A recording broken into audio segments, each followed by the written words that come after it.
আসসালামু আলাইকুম। শুরু করছি চ্যানেলের কৃষি সংবাদ। সাথে আছি আমি আনিকা জাহিন। এখনকার এই সংবাদ আয়োজন একই সঙ্গে চ্যানেলের ইউটিউব চ্যানেল এবং চ্যানেলের ওটিটি প্ল্যাটফর্ম আইস্ক্রিনে লাইভ স্ট্রিম হচ্ছে। ভোলায় এই বছর অনুকূল আবহাওয়ায় বোরো ধানের ফলন ভালো হয়েছে। মাঠ জুড়ে চলছে ধান কাটা ও মাড়াইয়ের ব্যস্ততা। ধানের বাজার দর ভালো থাকায় আগ্রহ বেড়েছে কৃষকদের। ভোলা থেকে হারুনুর রশিদের তথ্য ও ভিডিও চিত্রে আলমুকসিদের রিপোর্ট।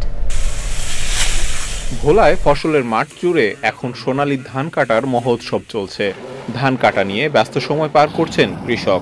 আগের মতো শুধু হাতে নয়, আধুনিক কম্বাইন হারভেস্টার মেশিন দিয়ে চলছে ধান কাটা।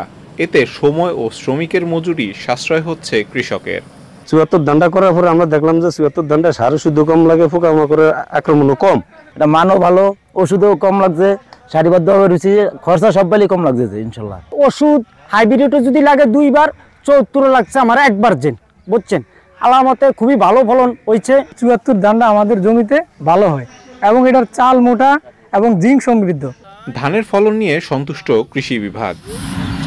এই ভালো ধানটা যাতে আগামীতে সব কৃষক যারা বড় আবাদ করে তাদের মধ্যে ছড়িয়ে যায়, কৃষি সম্প্রসারণ অধিদপ্তরের পক্ষে তার সব রকম ব্যবস্থা নেওয়া হবে। কৃষি বিভাগের পাশাপাশি পল্লী কর্ম সহায়ক ফাউন্ডেশনের কৃষি ইউনিটের সহযোগিতায় গ্রামীণ জন উন্নয়ন সংস্থা ও মাঠ পর্যায়ে কৃষকদের আধুনিক চাষাবাদে পরামর্শ দেওয়া হচ্ছে। জিঙ্ক সমৃদ্ধ একটা ধান এবং এই ভোলাবাসী এই ধানটা খুব আপন করে নিয়েছে এবং এক্সটেন্সিভলি এবং ব্যাপকভাবে এটার চাষ এখানে হচ্ছে। এবছর জেলায় ৬২,৭৫০ হেক্টর জমিতে বোরো ধানের আবাদ হয়েছে, যার অধিকাংশ জমিতে চাষ হচ্ছে উচ্চ ফলনশীল ব্রি ধান ৭৪। ইতোমধ্যেই ৬০% জমির ধান কাটা শেষ হয়েছে বলছেন সংশ্লিষ্টরা। আল মুকসিদ, চ্যানেল আই। নাটোরে চলন বিলের আওতাধীন ৩ উপজেলা সহ ৭ উপজেলাতেই বোরো ধান কাটা ও মাড়াই শুরু হয়েছে। অনুকূল আবহাওয়ায় ফলনও ভালো হয়েছে। ভালো ফলন পেয়ে খুশি কৃষক। নাটোর থেকে বিস্তারিত জানাচ্ছেন রেজাউল করিম রেজা।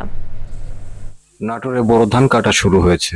কৃষক ব্যস্ত সময় পার করছেন ধান কাটা, মাড়াই ও ঘরে তোলার কাজে। অনুকূল আবহাওয়ায় এবার জেলার সর্বত্র ধানের ফলন হয়েছে ভালো, তবে সে তুলনায় বাজার দাম না পেয়ে হতাশ কৃষক। যাই ফলন হয়েছে মোটামুটি ভালো, কারণ পাইটের সারের দাম বেশি, তেল ১১২ টাকা লিটার। সেই হিসাবে আমাদের জমিতে ধানের মন পড়ে গেছে ১২০০ থেকে ১৪০০ টাকা মন। এবছর সেই হিসাবে ১৮০০ থেকে ২০০০ টাকা মন ধান হওয়ার দরকার। বর্তমানে বাজারে মোটা জাতের ধান ১২০০ টাকা, চিকন জাতের ধান ১৪০০ টাকা মন দরে বিক্রি হচ্ছে বলছেন কৃষক। আশা করি যে আমার যে ধান আল্লাহ দিয়েছে মোটামুটি ২০ থেকে ২২ মন হারে ফলন যাবে। সার, তেল, বীজ, বিদ্যুৎ ও কীটনাশকের পাশাপাশি প্রাকৃতিক দুর্যোগের আশঙ্কায় উচ্চ মূল্যে শ্রমিক দিয়ে ধান কাটতে হচ্ছে, তাই উৎপাদন খরচও বেড়েছে। ৫ বিঘা ইরি ধান করেছি। ৫ বিঘা ইরি ধান করতে আমার খরচ হয়েছে মোটামুটি ১ লক্ষ টাকার উপরে। আমি ১৫ বিঘা ধান লাগাইছি, মোটামুটি ১৮,০০০ খরচা পড়ছে। তাতে ১৫ মন ধান, ২ বিঘার ধানে আশা করি লাভ।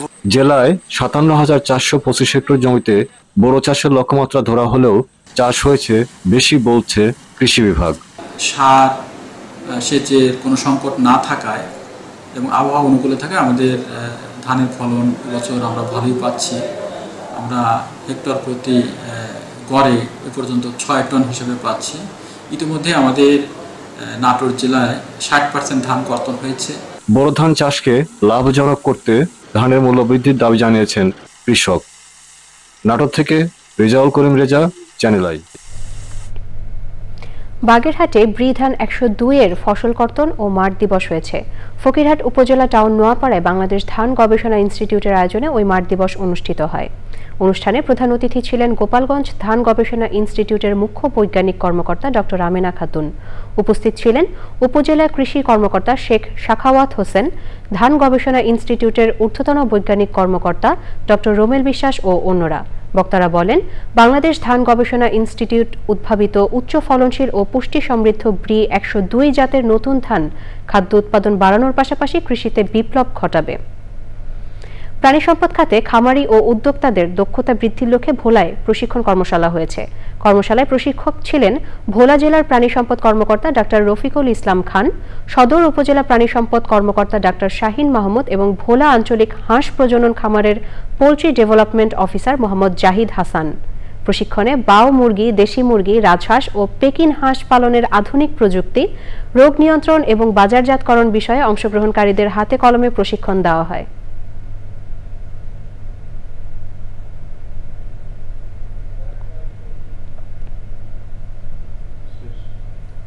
প্রিয় দর্শক, এই ছিল এখনকার মতো চ্যানেলের কৃষি সংবাদ। পরবর্তী সংবাদ দেখার আমন্ত্রণ রইল। সবাইকে ধন্যবাদ।